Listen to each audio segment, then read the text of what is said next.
दोस्तों एक बार फिर से आप सभी का स्वागत है आपके अपने YouTube चैनल पर। और आज के इस वीडियो में हम पढ़ेंगे भू-आकृतिक प्रक्रियाओं के बारे में, यानी जियोमॉर्फिक प्रोसेस के बारे में।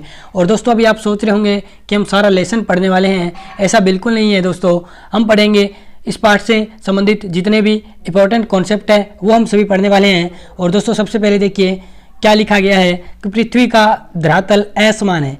यानी दोस्तों आप सभी जानते हैं कि जो हमारी पृथ्वी है वो प्लेटों पर स्थित है, और प्लेटें क्या हैं, हमेशा गतिमान रहती है। और यही प्लेटें हैं जब गतिमान रहती है तो ये क्या करती है, स्थल रूपों का निर्माण करती है और पृथ्वी पर एक स्थल रूपों की रचना करती है और पृथ्वी के धरातल को क्या है, असमतल बना देती है। और इन्हीं शक्तियों को हम क्या कहते हैं, जो प्लेटों की शक्तियाँ होती हैं इनको हम क्या कहते हैं, विवर्तनिक शक्तियाँ। ठीक है दोस्तों। और भू-आकृतिक प्रक्रियाओं के अंतर्गत दोस्तों हम दो बातें पढ़ते हैं, यानी दो बल पढ़ते हैं, अंतर्जात बल और बहिर्जात बल। पहला अंतर्जात, दूसरा बाहरी शक्तियाँ कह सकते हैं या बहिर्जात बल। ठीक है दोस्तों। अब सारणी से समझते हैं कि अंतर्जात बल के अंतर्गत कौन आता है, बहिर्जनिक प्रक्रिया या बहिर्जनिक बल के अंतर्गत कौन कौन से जो हैं प्रक्रियाएँ आती है। ठीक है दोस्तों, यहाँ पे सारणी आपको दिख रही है। पहला है अंतर्जात प्रक्रियाएँ या अंतर्जात बल। ठीक है दोस्तों, यानी अंतर्जात प्रक्रियाएं और अंतर्जात जो बल है इसके अंतर्गत हम पढ़ते हैं पटल विरूपण और आकस्मिक क्रियाएं। यानी जो अंतर्जनित बल है उनमें दो बल आते हैं, एक पटल विरूपण बल, दूसरा आकस्मिक बल या आकस्मिक क्रियाएं। ठीक है दोस्तों। और आकस्मिक क्रियाएं हैं उसको तीन भागों में फिर से बांटा गया है, मंद, तीव्र और भूसंकलन। और भूसंकलन दोस्तों अलग अलग होता है। जैसे चट्टानों से मर्दा है वो नीचे आ रही है तो उसे हम बोलेंगे मर्दा प्रवाह। जब कीचड़ चट्टानों से नीचे आ रहा है तो उसे हम बोलेंगे कीचड़ प्रवाह। अगर मलबा जो अवघात हो रहा है, यानी सीधे सीधे चट्टानों के टुकड़े आ रहे हैं तो उसे हम बोलेंगे मलबा अवघात। इसके अलावा देखें जो बहिर्जनिक प्रक्रियाएं या जो बहिर्जात बल है उनके बारे में देखें दोस्तों, तो पहला आता है बृहद संचलन, उसके बाद अपक्षय। और अपक्षय को फिर से तीन भागों में बांटा गया है, रासायनिक अपक्षय, भौतिक अपक्षय और जैविक अपक्षय। इसके बाद में आता है अपर्दन और निक्षेपण। ये किसके अंतर्गत आते हैं, बहिर्जनिक बलों के अंतर्गत आते हैं। अब दोस्तों हम देखते हैं एक महत्वपूर्ण जानकारी। दोस्तों भू-आकृतियाँ दो प्रकार के बलों से बनती है, आप सभी जानते हैं। एक बहिर्जनिक बल है, एक अंतर्जनित बल है। और अंतर्जनित बल क्या करता है दोस्तों, धरातल को उठाता है, यानी किसी स्थल रूप का निर्माण करता है। जबकि बाह्य शक्तियाँ हैं वो लगातार क्या करती है, उसका अपर्दन करती है एक स्थान से दूसरे स्थान पर जाके। यानी हम कह सकते हैं कि जो स्थल रूप हमें दिखाई देते हैं ऊंचे बड़े, उनको समतल करने का काम है वो बाह्य शक्तियाँ या बहिर्जनिक जो बल है वो करते हैं। ठीक है दोस्तों। अब देखिए दोस्तों अनाच्छादन। अनाच्छादन क्या है दोस्तों, अनाच्छादन का मतलब है कि चट्टानों का जो ऊपरी आवरण का हटना ही क्या है, अनाच्छादन। और अनाच्छादन में कौन कौन से जो कारक आते हैं उनके बारे में बात करें तो अपक्षय से अपक्षय आ जाता है, बृहद क्षरण, संचलन, अपर्दन, परिवहन। इन सबों से क्या होता है कि जो चट्टानें होती हैं उनका जो ऊपरी आवरण है वो हट जाता है। तो इन सभी को हम सम्मिलित रूप से अनाच्छादन का नाम दे सकते हैं। यानी अपर्दन, अपक्षय, बृहद क्षरण, संचलन, परिवहन, इन सभी को मिला के हम क्या कह सकते हैं, अनाच्छादन। ठीक है दोस्तों। सबसे पहले बात करेंगे अपक्षय की। अपक्षय देखिए दोस्तों, अपक्षय का मतलब क्या है। जब दोस्तों क्या होता है कि कोई सेल है और वो अपने स्थान पे क्या है टूट फूट जाती है तो उसे हम कहते हैं अपक्षय। और अपक्षय किस किस कारणों से होता है, यानी सेल वो किस किस कारणों से टूट रही है, यानी यांत्रिक, रासायनिक, जैविक प्रक्रियाओं के द्वारा क्या है सेल का अपने स्थान पर टूटना क्या कहलाता है, अपक्षय कहलाता है। ठीक है दोस्तों। अब देखिए दोस्तों अपक्षय में कौन कौन सी जो प्रक्रियाएं हैं वो होती है। यानी जो अपक्षय को समझने के लिए हम निम्न प्रक्रियाओं का अध्ययन कर सकते हैं। पहला है अपसलकन, हमें पता होना चाहिए कि अपसलकन क्या होता है। उसके बाद में संकुचन व विस्तारण, उसके बाद हिमकर्ण व तुषार वेडिंग। यानी अपक्षय में क्या होता है दोस्तों, सेलें हैं वो अपने स्थान पर ही टूट जाती है। तो दोस्तों वो टूटती कैसे है, अपसलकन के द्वारा, संकुचन या विस्तारण के द्वारा, या हिमकर्ण या तुषार वेडिंग के द्वारा। अब दोस्तों देखते हैं कि अपसलकन क्या होता है, संकुचन या विस्तारण क्या होता है, हिमकर्ण या तुषार वेडिंग क्या होता है। ठीक है दोस्तों। पहले देखें अपसलकन के बारे में। अपसलकन में दोस्तों क्या होता है कि अपक्षय की इस प्रक्रियाओं में चट्टानों की परतें प्याज के छिलके की तरह उतरती है। यानी दोस्तों इसमें क्या होता है, जो अपसलकन में क्या होता है कि जो अपक्षय की प्रक्रिया है, क्या अपसलकन में क्या होता है, कोई गुबंदाकार जो चट्टान है उसमें क्या होता है कि चट्टान है की जो परतें हैं वो प्याज के छिलके की तरह क्या उतरती है, उसे ही हम कहते हैं अपसलकन। ठीक है दोस्तों। दूसरा देखिए, दूसरा आता है हमारा संकुचन और विस्तारण। संकुचन और विस्तारण में दोस्तों क्या होता है कि सेलों में मौजूद खनिज तापमान बढ़ने से फैलते हैं और तापमान कम होने से सिकुड़ते हैं। इस प्रक्रिया से सेल कमजोर होकर टूट जाती है। यानी दोस्तों होता क्या है कि दोस्तों आप सब जानते हैं कि दो से अधिक खनिज मिलकर क्या है सेल का निर्माण करते हैं। और सेलों में आपको पता है ये खनिज होता है।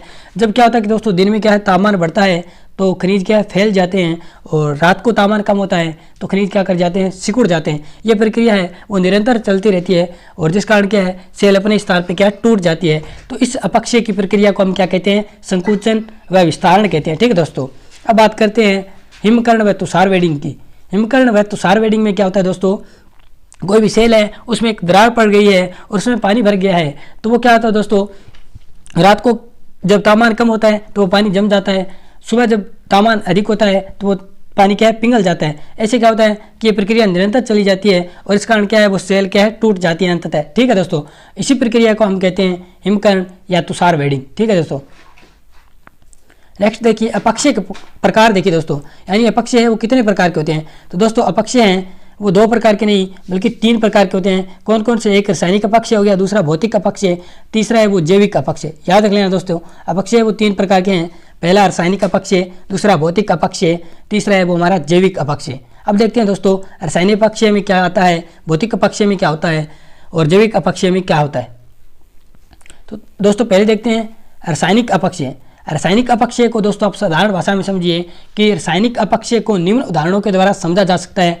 हम नमक की एक डली को आदर्श स्थान पर रखने से वह क्या है गलकर खत्म हो जाती है। यानी कोई भी नमक की डली है उसको हम आदर यानी नमी वाले स्थान पर रखेंगे तो क्या है अपने आप क्या है गलकर क्या हो खत्म हो जाती है। इसी प्रकार हम देखिए लोहे को आदर जो जलवायु वाले क्षेत्र हैं वहाँ पे रखते हैं तो उसमें जंग लग जाता है और ये रासायनिक प्रक्रिया है। ठीक है दोस्तों, ऐसा ही चट्टानों में रासायनिक प्रक्रियाएं होती है और उसे क्या कहते हैं हम रासायनिक अपक्षय कहते हैं। ठीक है दोस्तों, अब देखिए दोस्तों रासायनिक अपक्षय में चट्टानें हैं वो किस प्रकार टूटती है, कौन कौन सी विधि से टूटती है, कौन कौन सी प्रक्रियाओं से टूटती है वो देखते हैं। तो दोस्तों रासायनिक अपक्षय के प्रकार देखिए, उसमें विलयन के द्वारा है वो चट्टानें अपने स्थान पर टूटती है। अब दोस्तों देखते हैं कि विलयन क्या है। अब दोस्तों देखिए कि चट्टानों में मौजूद कई प्रकार के खनिज घुले होते हैं जैसे नाइट्रेट, सल्फेट, पोटेशियम। इस तरह अधिक वर्षा वाले क्षेत्रों में आर्द्र जलवायु में ऐसे खनिजों से युक्त सेलें अपक्षित हो जाती है। दोस्तों समझिए कई बार क्या होता है कि चट्टान में कुछ ऐसे खनिज है वो घुले रहते हैं जो क्या होते हैं कि अधिक वर्षा और आर्द्र जलवायु के कारण क्या है वो क्या कर लेते हैं घुल जाते हैं और वो अपने स्थान पे क्या है सेल क्या है टूट जाती है। ठीक है दोस्तों, इस प्रक्रिया को हम कहते हैं विलयन और ये किसके अंतर्गत आती है, रासायनिक अपक्षय के अंतर्गत आती है। नेक्स्ट क्वेश्चन, नेक्स्ट प्रक्रिया देखिए दोस्तों कार्बोनेशन। कार्बोनेशन क्या होता है दोस्तों कि वर्षा के जल में घुली हुई कार्बन डाइऑक्साइड से कार्बनिक अम्ल का निर्माण होता है। ये अम्ल चूना युक्त चट्टानों को घोल देता है। यानी दोस्तों क्या होता है कि जब वर्षा जल में वातावरण या वायुमंडल से क्या है कार्बन डाइऑक्साइड है वो जल अपने साथ ले लेता है और जब जल के साथ कार्बन डाइऑक्साइड मिलती है तो वो कार्बनिक अम्लों का निर्माण करती है और ये जब वर्षा है वो चूना युक्त प्रदेशों में होती है। यानी जो चूना युक्त चट्टान है या कार्स्ट प्रदेश भी से बोलते हैं उसमें जब ये वर्षा होती है तो जो चूना युक्त चट्टानें हैं वो क्या है घुल जाती है और टूट जाती है और अपने स्थान पे क्या है वो टूट जाती है और अलग अलग स्थलाकृतियाँ हैं हमें चूना प्रदेशों में देखने को मिलती है। ठीक है दोस्तों, जैसे लेपीज हो गया, ऐसी स्थलाकृतियाँ हमें चूना युक्त चट्टानों में देखने को मिलती है और वो किस कारण होती है, वो कार्बोनेशन प्रक्रिया के द्वारा होती है। ठीक है दोस्तों, अगला देखिए जो रासायनिक अपक्षय में अगली प्रक्रिया है वो है जल योजन। जल योजन में दोस्तों क्या होता है, सिंपल सी है कि कुछ चट्टानें जैसे कैल्शियम सल्फेट जल को सोख लेती है और फैलकर कमजोर हो जाती है और बाद में टूट जाती है। जल योजन में क्या होता है दोस्तों, यानी कोई चट्टान मान लीजिए आप, वो क्या करती है, ये चट्टान अब इतनी बड़ी है, ये क्या चट्टान करती है जल को सोख लेती है और जल को सोख लेगी तो ये इसका आयतन क्या है बढ़ जाएगा। आयतन बढ़ने से क्या होगा, ये अंततः क्या हो जाएगी टूट जाती है। यानी जैसे जैसे इसमें पानी का आयतन बढ़ता जाएगा तो ये सेल क्या है अंत में क्या है छोटे छोटे टुकड़ों में अपने स्थान पे क्या टूट जाएगी और यही प्रक्रिया क्या कहलाती है अपक्षय की जल योजन। ठीक है दोस्तों, नेक्स्ट प्रक्रिया देखिए, नेक्स्ट प्रक्रिया है ऑक्सीकरण। यानी रासायनिक अपक्षय किस प्रकार होता है, उसमें जो ऑक्सीकरण की प्रक्रिया है वो किस प्रकार होती है। यानी दोस्तों आप सभी जानते हैं कि लोहे पर जंग लगना क्या है, ऑक्सीकरण का अच्छा उदाहरण है। इसी प्रकार क्या होता है दोस्तों, जब चट्टानों में चट्टानें वो ऑक्सीजन गैस के संपर्क में आती है, यानी जब ऑक्सीजन गैस है यानी चट्टानें हैं वो ऑक्सीजन गैस के संपर्क में आने से ये प्रक्रिया होती है और दोस्तों ऑक्सीजन है वो वायुमंडल व ऑक्सीजन युक्त जल के मिलने से होती है। यानी ये प्रक्रिया क्या है, जब वायुमंडल एवं ऑक्सीजन युक्त जल के मिलने से जब चट्टानों पर ऑक्सीजन की गैस के संपर्क में चट्टानें आती है तो वो क्या है, टूट जाती है अपने स्थान पे। इसी प्रक्रिया को हम कहते हैं ऑक्सीकरण। नेक्स्ट देखिए, नेक्स्ट आता है हमारा दूसरा प्रकार भौतिक अपक्षय।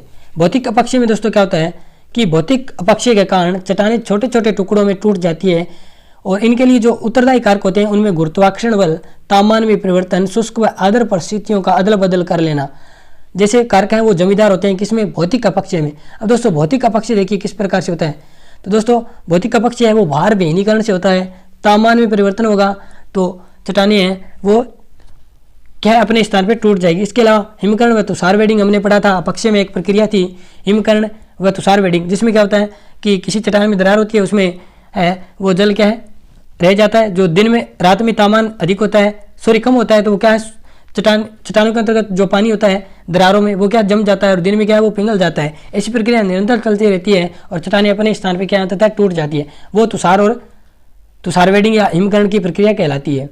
इसके बाद लवण अपक्षय होता है। ठीक है दोस्तों, ये भौतिक अपक्षय के प्रकार थे। अब देखते हैं हम जैविक अपक्षय तीसरा।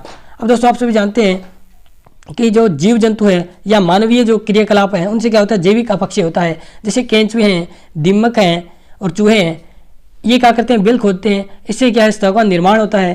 ठीक है दोस्तों, और पौधों की जड़ है दोस्तों आप सभी जानते हैं, जब मुलायम चट्टानों पर क्या है जब बड़े पौधे उगते हैं तो उनकी जो जड़ें हैं वो क्या करती है चट्टानों को क्या है तोड़ देती है अपने स्थान पे। यानी जब पेड़ है वो बड़ा होता है तो उसकी जो जड़ें हैं वो भी भूगर्भ में क्या है बढ़ती जाती है। इस कारण जब कोई चट्टानी प्रदेशों में है कोई पेड़ है वो चट्टानी प्रदेश के ऊपर उगता है तो जैसे जैसे बड़ा होता है तो उसके चट्टाने यानी वो क्या करता है लास्ट में जैसे जैसे बड़ा होगा तो वो चट्टानों में उसकी जड़ें भी बढ़ती जाएगी और चट्टानें अंततः क्या टूट जाएगी।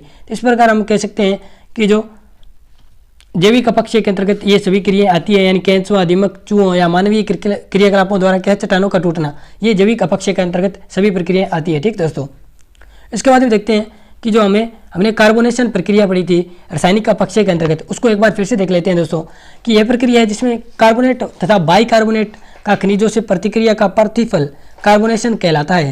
यानी दोस्तों जल द्वारा वायुमंडल में मृदा से, यानी जब क्या होता है दोस्तों जल है वो वायुमंडल से या मृदा से क्या है कार्बन डाइऑक्साइड अवशोषित करता है और जब दोस्तों जल है और वो कार्बन डाइऑक्साइड के साथ क्रिया करता है तो किसका निर्माण होगा, कार्बनिक अम्ल का निर्माण होगा। और जब ये कार्बनिक अम्ल की वर्षा है वो कहाँ पे बरसेगी, चुनायुक्त प्रदेशों पे है। जब बरसेगी तो वो क्या करेगी, चुनायुक्त प्रदेशों की जो चट्टानें हैं उनको अपने स्थान पे क्या है तोड़ देगी। ठीक है दोस्तों, ये है कार्बोनेशन प्रक्रिया। ठीक है दोस्तों, इसके बाद में देखते हैं कि जो अपक्षय होता है उससे हमें महत्व क्या होता है, अपक्षय का महत्व देखते हैं। यानी अपक्षय की जो प्रक्रिया होता है उसमें हमें महत्व क्या होता है, यानी इसका महत्व क्या है। तो दोस्तों अपक्षय में आप दोस्तों सभी जानते हैं कि चट्टान है वो अपने स्थान पे क्या छोटे छोटे टुकड़ों में बढ़ जाती है और इस प्रकार हम कह सकते हैं जब चट्टानें हैं वो छोटे छोटे टुकड़ों में छोटे छोटे कणों में टूट जाती है तो हमारे लिए क्या होता है कि मृदा का निर्माण हो जाता है। ये दोस्तों आप याद रख लेना, यानी मृदा के निर्माण में सहायक होती है।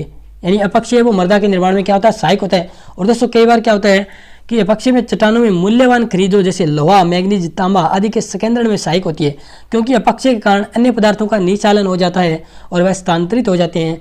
लेकिन क्या होता है दोस्तों खनिज है वो इकट्ठे ही हो जाते हैं। यानी दोस्तों इसमें है अलग अलग हो जाते हैं। जैसे खनिज है तो एक अलग है वो अपना संकेंद्रण हो जाता है, यानी वो एक स्थान पर इकट्ठे हो जाते हैं तो हमें है वो खनन में क्या होती है आसानी होती है यानी खनिजों के। ठीक है दोस्तों, इसके बाद में बात करते हैं हम यहाँ तक हमने पढ़ लिया था। इसके बाद में दोस्तों देखते हैं वृहद संचलन क्या है। वृहद संचलन में दोस्तों क्या होता है कि सेलों का मलबा छोटे या बड़े रूप में गुरुत्वाकर्षण बल के कारण ढाल के सारे मंद या तीव्र गति से स्थानांतरित होता है, उसे हम वृहद संचलन कहते हैं। दोस्तों ये कोई चट्टान है और इसमें गुरुत्वाकर्षण बल के साथ यानी गुरुत्वाकर्षण बल के कारण ढाल के सारे जब मलबा ऐसे नीचे की तरफ आता है तो उसे हम बोलते हैं वृहद संचलन। ये मलबा तीव्र गति से भी आ सकता है या मंद गति से धीरे धीरे भी नीचे की ओर आ सकता है। दोनों ही प्रक्रिया इसमें सम्मिलित की जाती है किसमें, वृहद संचलन में।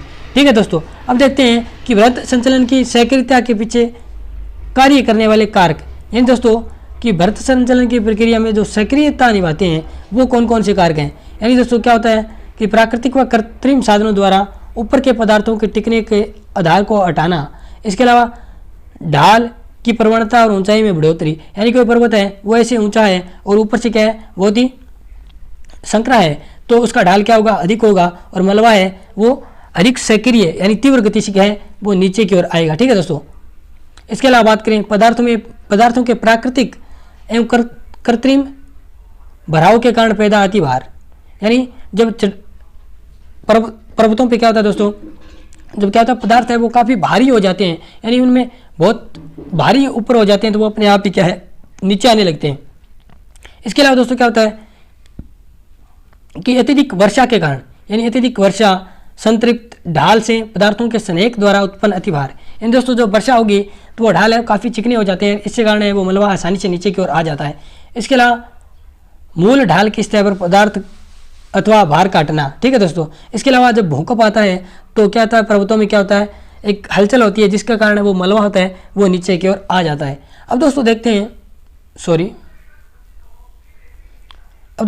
हम जो हमारा वृहद संचलन होता है, यानी जो तीव्र संचलन प्रक्रिया क्या होती है दोस्तों, ये देखते हैं। यानी तीव्र संचलन प्रक्रिया में क्या होता है कि आर्द्र जलवायु में, यानी जब आर्द्र जलवायु में मंद या तीव्र वनस्पति विहीन ढालों पर जल युक्त मिट्टी अथवा गाद तेजी से खिसकना तीव्र संचलन कहलाता है। यानी दोस्तों क्या होता है कि जो आर्द्र जलवायु वाले क्षेत्र हैं, यानी कोई पहाड़ी क्षेत्र हैं, वहाँ पे आर्द्र जलवायु है और वहाँ पे क्या है इनकी ढालों पे कोई भी प्रकार की वनस्पति नहीं है। इस कारण क्या होता है जब वनस्पति नहीं होगी तो यहाँ पे क्या है ढाल अधिक होगा, आर्द्र जलवायु होगी, और यहाँ पे जो पहाड़ी ढाल है उन पे वनस्पतियाँ नहीं होगी, तो जो मलबा है वो क्या है तेजी से नीचे आएगा, और इसी को हम कहते हैं तीव्र संचलन प्रक्रिया। अब तीव्र संचलन प्रक्रिया के कई तरीके होते हैं, वो उनकी बात करते हैं दोस्तों।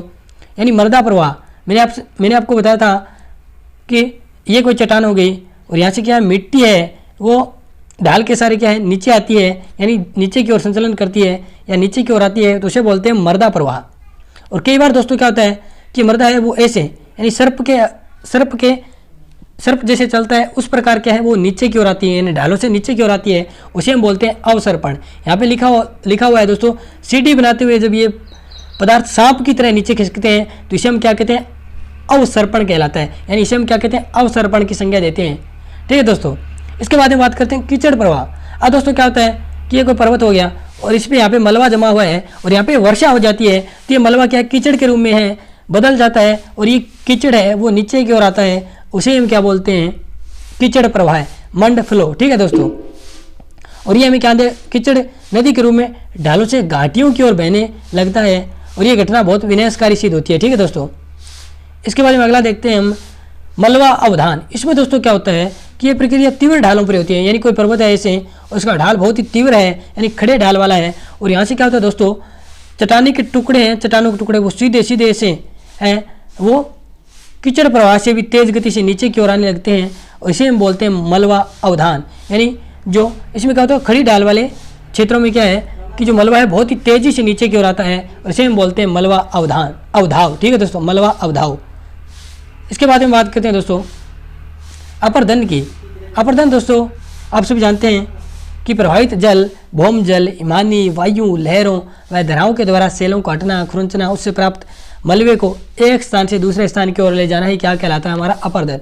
और ये अपर्दन में क्या है सहायक कारक होते हैं, जैसे प्रवाहित जल है वो मिट्टी को एक स्थान से दूसरे स्थान की ओर ले जाता है, यही प्रक्रिया क्या कहलाती है अपर्दन कहलाती है। ये सभी क्या कारक हैं, ये जो अपर्दन के सहायक कारकों में आपको पता होना चाहिए कौन कौन से हैं, प्रवाहित जल, भौम जल, हिमानी, वायु, लहर और धाराओं द्वारा सेलों को हटाना, ये सभी क्या है अपर्दन के सहायक कारक हैं। ठीक है दोस्तों। इसके बाद में बात करते हैं तल संतुलन। तल संतुलन की बात करते हैं दोस्तों।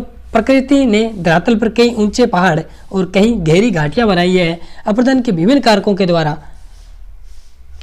कारकों के माध्यम से ऊंचावच के इस अंतर को कम करना, यानी दोस्तों कई पहाड़ हैं और कई ऐसे घाटियां हैं, तो इनके जो तल संतुलन यानी इसको अपर्दन करके, यानी यहाँ से क्या है अपर्दन कार्य क्या करते हैं इसका अपर्दन करते हैं और वहाँ यहाँ पे इस घाटी में लाके क्या है इसका जमा कर देते हैं। इस प्रकार क्या है ये एक प्रकार से इस दोनों के ऊंचावचों को अंतर है वो कम कर रहे हैं, ये हमारा प्रक्रिया क्या कहलाती है तल संतुलन। ठीक है दोस्तों।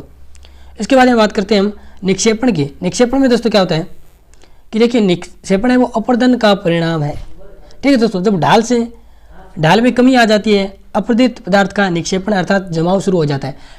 यानी दोस्तों समझिए ये कोई पहाड़ है और यहाँ पहाड़ों से नदी निकल रही है, तो दोस्तों ये अपने साथ क्या है, अपर्दन करके है वो कंकड़ मिट्टी पत्थर सभी लाएगी। और जब यहाँ पे इसका ढाल मंद हो जाएगा, यानी नदी का ढाल बहुत ही कम हो जाएगा, और ये यहाँ पे क्या है, इस कंकड़ मिट्टी पत्थर का क्या है, जमाव कर देगी, और ये हमारी प्रक्रिया क्या कहलाती है, निक्षेपण कहलाती है। ठीक है दोस्तों, नेक्स्ट देखते हैं। तो दोस्तों ये पूरा हो गया यानी पीडीएफ हमारा। तो दोस्तों ये था हमारा भू-आकृतिक प्रक्रियाओं से संबंधित जो टॉपिक, और इसमें मैंने आपको दोस्तों सभी जो कॉन्सेप्ट है वो समझाने की कोशिश करी है। अगर आपको वीडियो अच्छा लगा है तो वीडियो को लाइक कर दीजिए और हमारे चैनल को सब्सक्राइब कर लीजिए। धन्यवाद।